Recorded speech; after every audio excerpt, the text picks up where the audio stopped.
30 de agosto é o Dia Internacional das Vítimas de Desaparecimentos Forçados. A data foi instituída pela Organização das Nações Unidas, a ONU, para evitar que esse tipo de crime fique impune e que as vítimas sejam esquecidas. No Brasil, o Ministério Público Federal também atua com o mesmo propósito. Grupos de trabalho foram criados para investigar os desaparecimentos ocorridos no período da ditadura militar.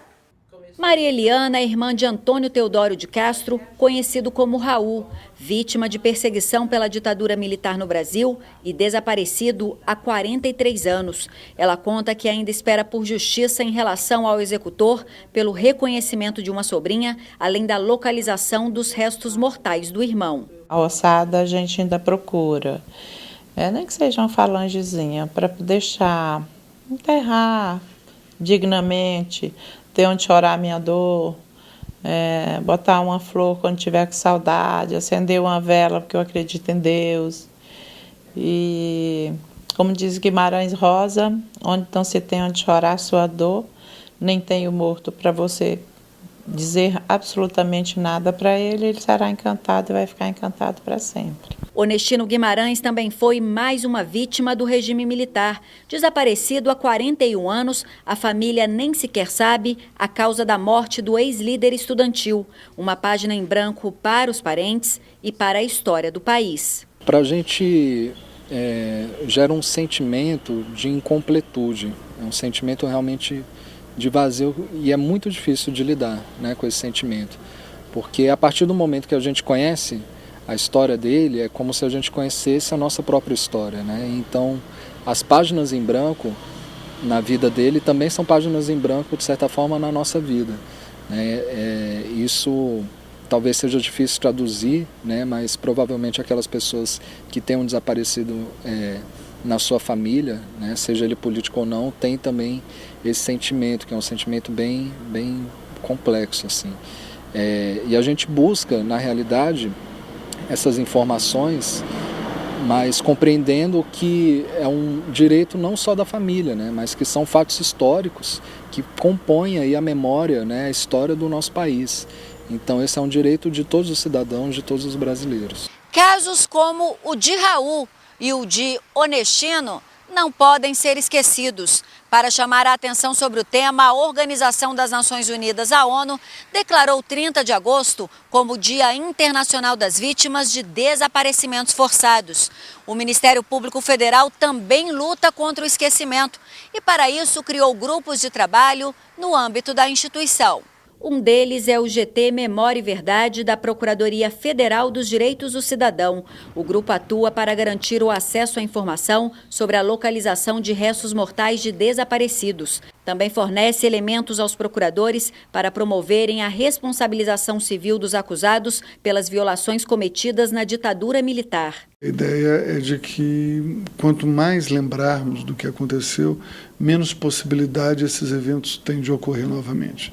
Por isso que a gente tem um certo cuidado com a ideia que permeia no debate da anistia de que está tudo perdoado, está tudo resolvido. Bom, primeiro, as cortes internacionais, o sistema internacional de direitos humanos tem uma certa dificuldade de entender os perdões unilaterais, as anistias dadas por apenas um lado. E segundo, há famílias que ainda não conseguiram encontrar os seus entes queridos. Outro grupo de trabalho é o GT Justiça de Transição, criado por orientação da 2ª Câmara do MPF, que trata de assuntos criminais. A atuação dele tem como base a sentença da Corte Interamericana de Direitos Humanos da Organização dos Estados Americanos, proferida em 2010, que condenou o Brasil por violações na guerrilha do Araguaia, ocorrida na década de 1970. Até o momento, 9 ações foram propostas pelos procuradores. Entre elas está a denúncia contra 5 acusados pelo homicídio e ocultação do cadáver do então deputado federal Rubens Paiva, em 1971. Nós começamos com ações penais no Araguaia, onde atualmente nós temos uma força-tarefa criada para investigar e punir esses crimes, mas as primeiras ações foram pelo crime de sequestro, desaparecimento forçado. E o crime de sequestro, nós utilizamos o argumento de que ele é um crime contra a humanidade, então suscetível de prescrição e anistia, mas ele tinha a especificidade de ser crime permanente. Então, de qualquer forma, a anistia não se aplicava. Nós tivemos também a ação por tentativa de homicídio no caso do Rio Centro, mas os fatos são de 81, então a anistia também não se aplicava.